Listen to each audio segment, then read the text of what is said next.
మాకు చాలా ఆత్మీయులు.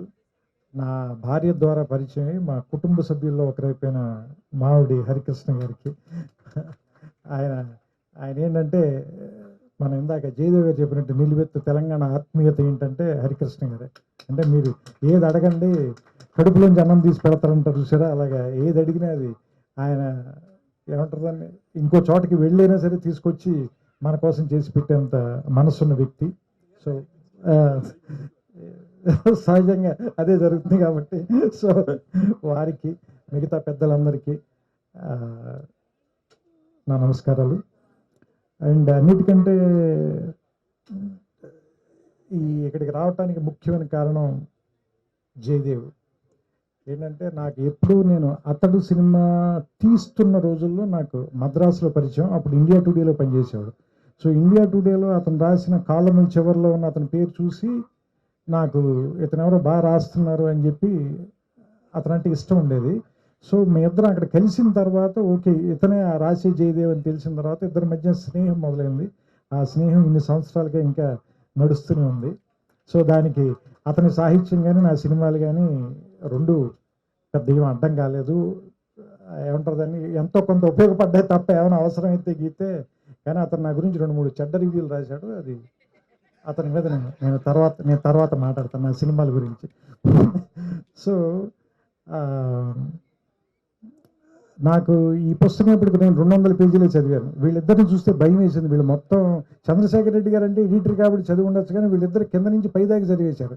ఇంకా వీళ్ళిద్దరూ మాట్లాడిన తర్వాత నాకు అనిపించింది ఏంటంటే, నేను 1931లో ఆలమ్మారా తీశారు, 34లో భక్త ప్రహ్లాద్ తీశారు, మధ్యలోనే కాళిదాస అనే తొలి తమిళ టాకీ తీశారు. నేను ఇవి మాట్లాడదలుచుకోలేదు, ఎందుకంటే నేను పోటీగా ఉండే ఏరియాలోకి ఎంటర్ అవును.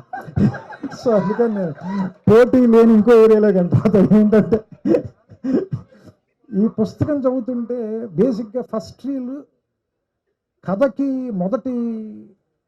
మొదటి వాక్యాలు చాలా ఇంపార్టెంట్ అని చెప్తారు ఎవరైనా కానీ. ఎందుకంటే కథ లోపలికి మనం తీసుకెళ్ళటం అనేది చాలా ఇంపార్టెంట్. మొదట తీసుకెళ్ళిన తర్వాత ఆ తర్వాత కొంచెం నత్తనడక నడిచినా కానీ సరే ఇంకేదో జరుగుతుందని అమాయకత్వంతో కొన్ని పేజీలు తిరిగేస్తాం. ఆ తర్వాత ఇంకేమైనా చెప్పగలిగితే ఓకే, లేదంటే చాలాసార్లు మనం మోసం చేసేస్తూ ఉంటారు, అది వేరే విషయం. కానీ సినిమాకి కూడా మొదటి రీలు, ఇంటర్వెల్, క్లైమాక్స్ చాలా ఇంపార్టెంట్ అని చెప్తారు. సో ఇది ఫస్ట్ రీల్ అని పేరు పెట్టారు. ఎందుకంటే నా ఉద్దేశం ప్రకారం తెలుగు సినిమా తాలూకు తొలి రోజుల గురించి మాట్లాడుతున్నారు కాబట్టి ఫస్ట్ రీలు. ఈ పుస్తకం కూడా ఎలా ఉందంటే ఫస్ట్ రీల్ ఎంత ఇంట్రెస్టింగ్గా ఉండి మొదటి 10 నిమిషాల్లో సినిమాలోకి లాగేయాలో అంత ఇంట్రెస్టింగ్గా రాశారు. ఎందుకంటే బేసిక్గా నేను పరిశోధనాత్మక గ్రంథాలు చదివే టైప్ వ్యక్తిని కాదు, నేను చరిత్రలో వీక్. ఎందుకంటే నాకు మామూలుగా ఆ ఫలానా రాజుల కాలం నాటి శాసనం అని మొదలు పెట్టగానే వెంటనే నాకు హిస్టరీ ఎగ్జామ్ గుర్తొస్తుంది, భయం వేస్తుంది నాకు. అందుకనే లెక్కలు సైన్స్ చదువుకున్నాను నేను. కానీ పరిశోధనాత్మక గ్రంథం 200 పేజీలు ఊరికే జనరల్గా నేను 2 కాఫీల టైంలో చదివేశాను అంటే హెడ్స్ ఆఫ్ టు జయదేవ్. ఎందుకంటే దాంట్లో నాకు అది చదువుతుంటే అప్పటి మూకీలు వేసిన గుడారాలు, కింద మట్టిలో కూర్చుని నేల థియేటర్లో సినిమా చూడటం, దగ్గర నుంచి చూడటానికి ఎక్కువ డబ్బులు కట్టడం, ఆ పక్కనే అమ్ముతున్న తంపడి వేరుశనక్కాయల తాలూకు వాసన, సోడాలు ఫ్రీ అంటే కనుక ఆ సోడా కొడుతున్న గోళీల తాలూకు సౌండ్, వీటన్నిటిని మాత్రం ఈ పుస్తకంలోకి పట్టుకొచ్చేసాడు. సో అది ముఖ్యంగా నాకు బాగా నచ్చిన అంశం. అన్నిటికంటే మనం సినిమా పోస్టర్కి పెద్ద విలువేమో. పోస్టర్ ఏంటంటే సినిమా పేరు చూడటానికి, లేదంటే అందులో యాక్ట్ చేసే వాళ్ళని చూడటానికి. అతను ఆ పోస్టర్ల ఆధారంగానే నాకు తెలిసి మేజర్ రీసెర్చ్ ఇందులో చేసేసాడు. ఆ పోస్టర్ల ఆధారంగానే ఓకే ఈ సినిమా ఆ రోజున రిలీజ్ అయింది, ఈ సినిమా ఫలానా థియేటర్లో రిలీజ్ అయింది, ఈ సినిమా ఆ ఊళ్ళో ప్రదర్శించారు, ఇది 1931లో కాదు 32లో జరిగింది. సో ఇలాంటి వాటన్నిటికీ వాళ్ళ అమాయకంగా వేసిన పోస్టర్ని ఇతను అన్యాయంగా వాడుకున్నప్పటికీ కూడా దాంట్లో మనకి బోల్డ్ అంత ఇన్ఫర్మేషన్ ఇచ్చాడు. నేను ఇన్ఫర్మేషన్తో పెద్ద ఎక్కువ ఏమంటారు అబ్బుర పడిపోను. ఎందుకంటే ఇన్ఫర్మేషన్ ఈ రోజుల్లో మనకి చాలా హ్యాండీగా అయిపోయింది. ఇన్ఫర్మేషన్ చెప్పడం అనేది ఒకప్పుడు చాలా గొప్ప విషయం, ఎందుకంటే ఇన్ఫర్మేషన్ అందుబాటులో ఉండేది కాదు. ఎప్పుడైతే ఈ అంతర్జాలం వచ్చేసిన తర్వాత, లేదంటే మీకు రకరకాల మాధ్యమాలు వచ్చేసిన తర్వాత, anything is just one click away. So మీరు ఒకసారి క్లిక్ చేస్తే మీకు ఇన్ఫర్మేషన్ వచ్చేస్తుంది. మరి ఇన్ఫర్మేషన్ కంటే ఇంకేం ఎక్కువ చెప్పాడంటే ఇందులో అనుభూతి చెప్పాడు. అంటే ఆ సినిమా తీసినప్పుడు వాళ్ళు పడిన కష్టాలు, ఒకే సెట్లో 2 సినిమాలు తీయటం, దానికి సెట్లు ఎలా మార్చి ఉంటారు. అలాగే మూకీల టైం నుంచి టాకీల టైంలో కష్టపడిన నటీమణులు వాళ్ళు. నాకు singing in the rain cinema గుర్తొచ్చింది వెంటనే. అంటే మూకీల టైంలో ఒక పెద్ద హీరోయిన్ గొంతు బాగోకపోవడం మూలంగా టాకీల టైంలో బాగోకపోవటం.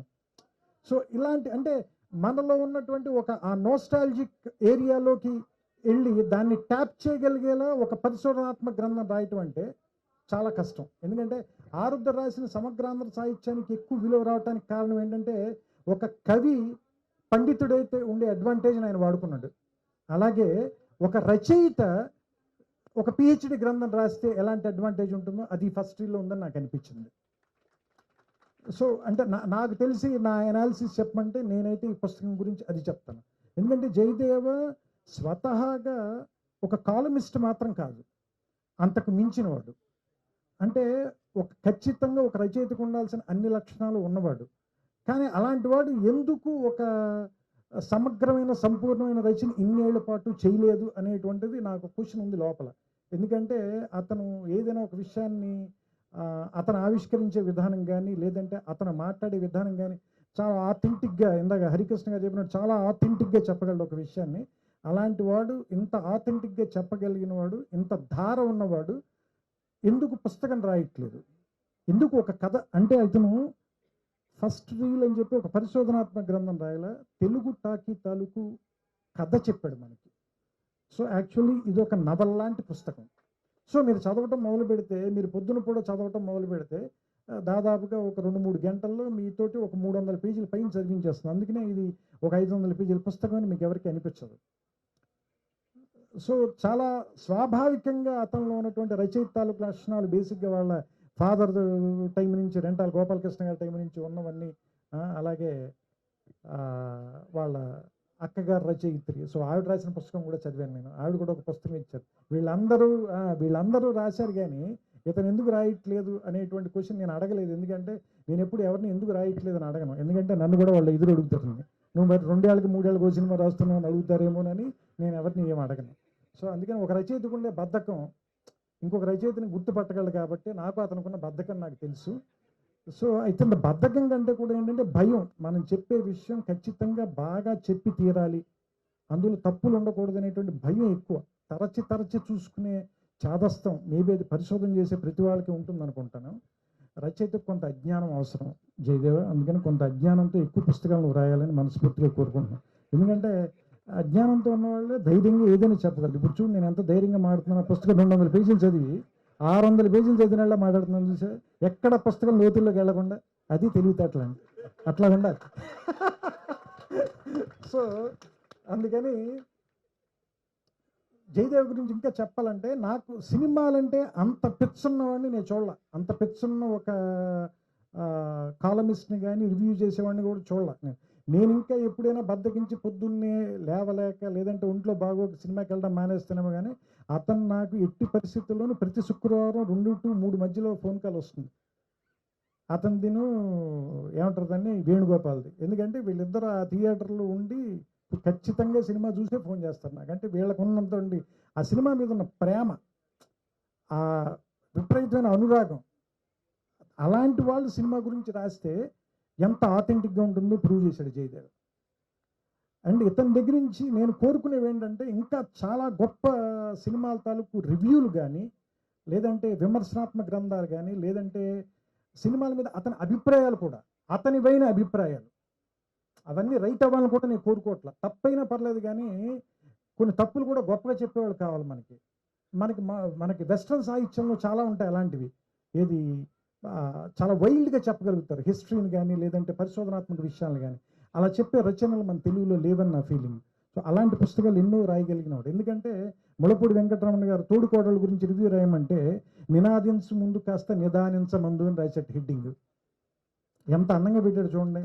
అందులో చివరిలోకి వచ్చేసరికి సడన్గా ఏమంటారు దాన్ని, సమిష్టి వ్యవసాయం, వ్యక్తి వ్యవసాయం గురించి మాట్లాడతారు. ఈ సినిమాకి దానికి కథానికి సంబంధం ఏమైనా ఉందో? సినిమా పేరేమో తోడుకోడలు పెట్టావు నువ్వు, అందుకే ఏదైనా నినాదం చేసే ముందు కాస్త నిదానంగా ఉండవా అని ఎంత చక్కటి చొరకేశాడో చూడండి. అంటే విమర్శ కూడా అంత అందంగా చెప్పగలిగిన ఆయన కూడా సినిమా రంగం మింగేసింది అనుకోండి, అది వేరే విషయం. సో అందుకని జయదేవ్ కూడా సినిమా రచయిత అయ్యేలోపే ఇంకో కొన్ని పుస్తకాలు రాస్తే కనుక తర్వాత ఆటోమేటిక్గా ఎలాగో మింగేస్తాం కాబట్టి సో అలాంటి ఇంకా ఎక్కువ పుస్తకాలు రాయాలని, ఎక్కువ సమయాన్ని పుస్తకాలు రాయటంలో కూడా గడపాలని. ఎందుకంటే ఆ, ఈ ఈ రికార్డు కూడా, ఎందుకంటే చరిత్ర గురించి మీలాంటి వాళ్ళు మాట్లాడుతున్నప్పుడు మీలాంటి వాళ్ళ చరిత్ర తర్వాత వాళ్ళు కూడా తెలుసుకోవటం చాలా అవసరం. అది పుస్తకాల ద్వారానే సాధ్యం అవుతుందని. సో అందుకని ఈ పుస్తకాలు జరిగే చోట, ఈ పుస్తకాలు అందరూ కొనుక్కునే చోట మాట్లాడడం అంటే, ఇంతమంది జనం అసలు పుస్తకాలు కొనుక్కోవటానికి రావటం, పుస్తకాల గురించి మాట్లాడుకోవటం అంటేనే ఇది ఒక 9, 6, 10 గంటగా మనం మాట్లాడుకోవచ్చు. సో దీన్ని ఈ ట్రెడిషన్ని ఇంకా ఇంకా ఇంకా ముందుకు నడపడానికి వీలైన నా నేను జయదేవ్ని ఈ స్టేజ్ ద్వారా నేనేం కోరుతున్నానంటే, నా లైబ్రరీలో ఒక హారిజాంటల్ కాలం నిండిపోయే పుస్తకాలన్నీ మీరు రాయాలని. సో విజయ్ కుమార్ గారు ఎదుర్కొన్న మీకు హెచ్చరిక పంపిస్తూ, నాకు ఇష్టమైన మరో కవి అఫ్సర్ గారు కూడా ఇక్కడ ఉన్నారు. సో ఆయన ఇప్పుడు జస్ట్ ఈ పుస్తకం ఊరికే ఓపెన్ చేస్తే అందులో ఆత్మహత్య తప్పించుకున్నవాడని ఒకటి ఒకటి కనిపించింది. నాకు సడన్గా అది చూడగానే నాకు అనిపించిందంటే వెంటనే వాడేస్తున్నాను అనుకోకండి మీరు. వాళ్ళ అక్క చేత హత్య తెప్పించుకున్నవాడు జయదేవ. ఎందుకంటే ఆవిడ బెదిరించి మరీ పుస్తకం రాయించింది కాబట్టి వాళ్ళ సోదరీమణులు ఇద్దరి చేత హత్య కాపాడకుండా తప్పించుకున్న జయదేవకి ఈ పుస్తకం ఆ విలువను కూడా ఇచ్చింది, ఆ గౌరవాన్ని కూడా ఇచ్చింది. సో ఈ పుస్తకాన్ని మిగతా 300 పేజీలు చదివిన తర్వాత కొన్ని బాగోలేని విషయాలు కూడా నేను చెప్పాలని కోరుకుంటూ, ఎందుకంటే అతను నా సినిమాల గురించి చెప్తూ ఉంటాడు కాబట్టి మన కక్ష తీర్చుకునే అవకాశాలు తక్కువగా వస్తాయి. అందుకని ఎవరినైనా కూడా కథ చెప్పాలని మనం ప్రోత్సహించాలి. ఎందుకంటే వాళ్ళ కథ చెప్పినప్పుడు మనం జడ్జి అవ్వచ్చు, వాళ్ళు లాయర్ అవుతారు. ఎందుకంటే ఇప్పుడు సినిమా తీసేటప్పుడు నేను లాయర్ని, మీరు అందరూ జడ్జీలు కదా. అందుకని సో అతను కూడా ఎక్కువ పుస్తకాలు రాసి నాకంటే తక్కువ స్థాయిలో ఉండాలని, అతని పుస్తకాన్ని వాటిని సమీక్షించే ఉత్తమ స్థాయిలో నేను ఉండాలని, ఉన్నత స్థాయిలో నేను మనస్ఫూర్తిగా కోరుకుంటూ, సో నా సమవయస్కుడు అండ్ నా స్నేహితుడు కాబట్టి అతనికి నా అభినందనలు చెప్తూ, ఇంకా వృద్ధిలోకి రావాలి ఇలాంటి మాటలు బాగు. ఎందుకంటే నా గడ్డం తెల్లబడిపోయి అతని చుట్టూ తెల్లబడిపోయి ఇలాంటి మాట్లాడకూడదు కాబట్టి అతను జస్ట్ అభినందనలతో సరిపెడుతూ దీన్ని చాలా ఆనందకరమైన సాయంకాలం ఇక్కడ గడపగలిగినందుకు ఎంఎస్కు విజయ్ కుమార్ గారికి ముఖ్యంగా నా కృతజ్ఞతలు చెప్తూ, ఎందుకంటే ఈ ఫంక్షన్ రావడం వల్ల నాకు 2 ఉపయోగాలు ఉన్నాయి. ఒకటి, నా మిత్రుడైన జయదేవ్ తాలూకు పుస్తకం ఓపెన్ చేయడం ఒకటి, మా మామగారికి ఈయన ఫ్రెండ్ కాబట్టి ఈవేళ మా ఆవిడ రాత్రి డిన్నర్ కూడా బాగా పెడుతుంది నాకు. సో అందుకని అన్ని రకాలుగాను కూడా ఈవేళ నాకు వర్కౌట్ అయినటువంటి సాయంత్రంగా దీన్ని భావిస్తూ, ఇంతసేపు ఓపికగా మీరందరూ కూర్చున్నందుకు మీ అందరికీ కూడా నా శుభాకాంక్షలు. వెళ్ళేటప్పుడు అందరూ సరదాగా ఒక పుస్తకం కొనండి, వీలుంటే దాన్ని చదవండి. కొంచెం లావు పుస్తకం అయితే తల కిందనే పెట్టుకు పడుకోండి. నమస్కారం, శుభ సాయంత్రం.